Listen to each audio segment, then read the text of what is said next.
What's up, programmers? Welcome back. So, today we are going to be starting a new series on our channel.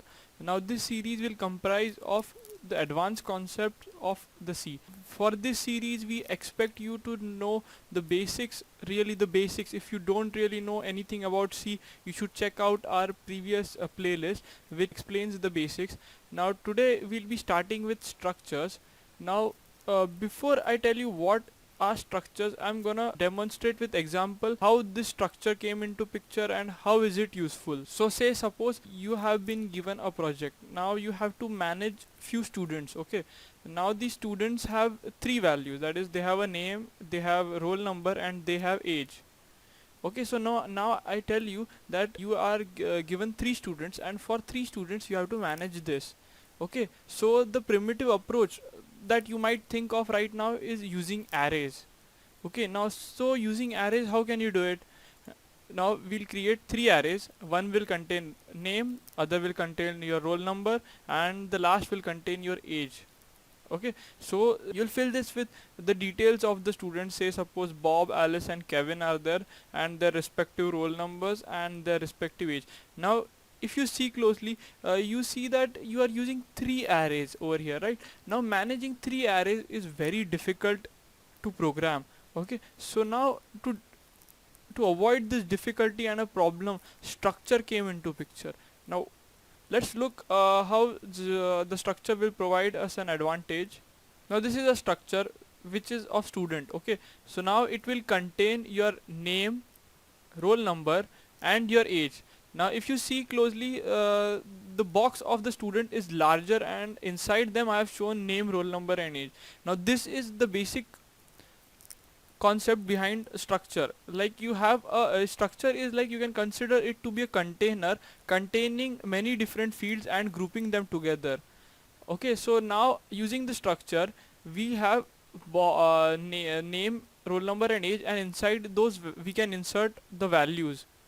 Okay, so this is what a structure is basically.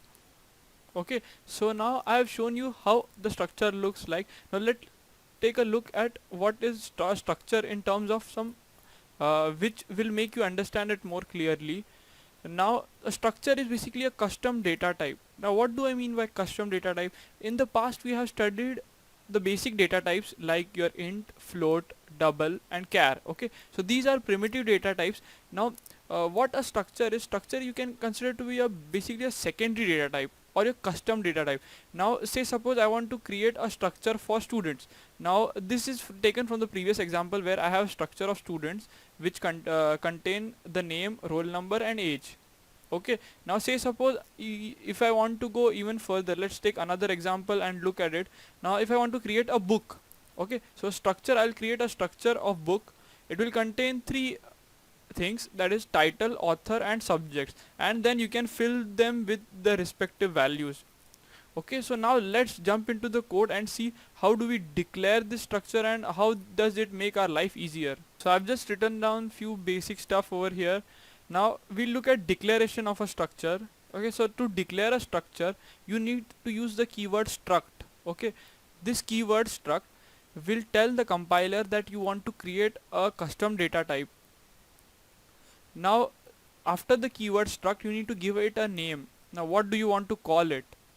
Okay, so we'll call it student, and then you have curly braces.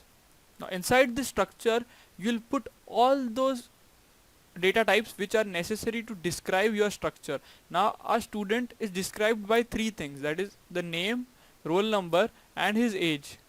Okay, so I'll just put name, which will be a character array. Then we also need roll number and the age. Now if you see the dev C++ has already put the semicolon for us. Please do not forget to put this semicolon or else it will give you an error. Now this is how you define a structure. Now we have successfully created our first structure whose name is student, and who can be described by three things, that is the name, roll number, and age, and with their respective data types. Okay, so now I created a structure. Now how do I create a variable of this structure? Now to create a variable, the syntax for it looks something like this. Okay, so first we specified struct student. Okay, now this tells the compiler that we want to create a variable of data type struct student. Okay, and then we'll give it a name, say suppose s1. Okay, so now this is how we successfully create our struct variable.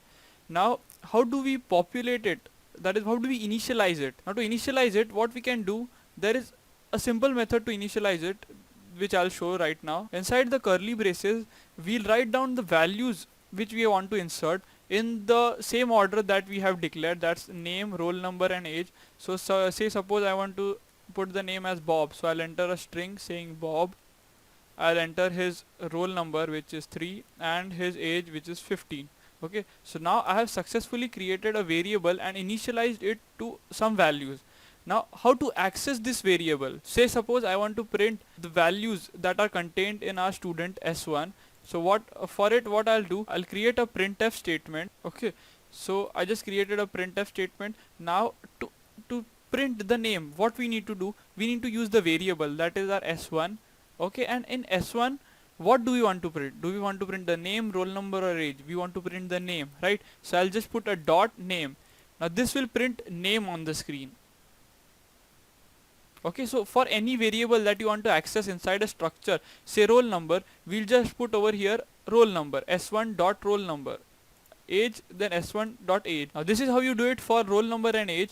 I've just written a printf statement and use s1 dot roll and s1 dot age. Now this is the way you can access the variables of the struct. Now let's compile and run this.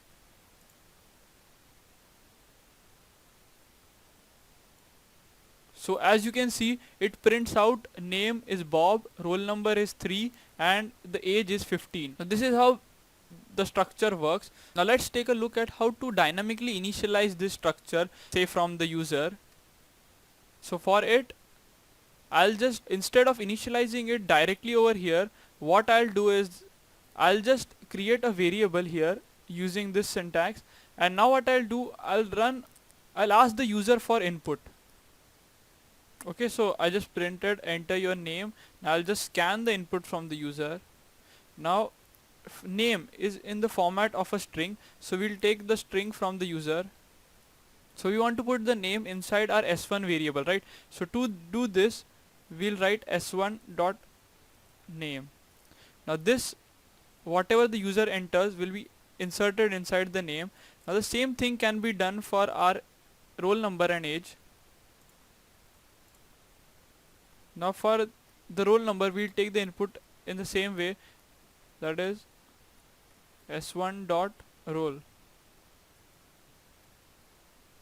Now if you closely observe, for string I have not used your address operator, and for roll number I have used it. I hope this is clear. This comes from the basics of C. So if you don't remember, please go and look into the pointers lecture where it is explained. Now we'll do the same for our age, and we'll put the input into our s1 dot age. So in this way we have successfully initialized our struct element dynamically. Now let's compile and see if we have any errors.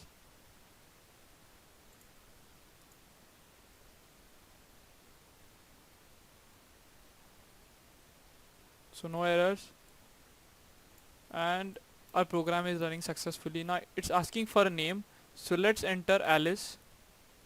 Her roll number say 2 and her age is say 15. Okay, so as you can see, the input has successfully stored in our structure variable, and we have printed this. So that's it for this tutorial. It was basic introduction to structure. Now we'll get slightly more advanced in the next lecture. Now as this is a new series, we need your suggestions. Please do provide your suggestions in the comment box below, and please do like our video, subscribe to our channel. You can also follow us on Facebook and look into our blog on the vthecomputerguys.com. Thank you.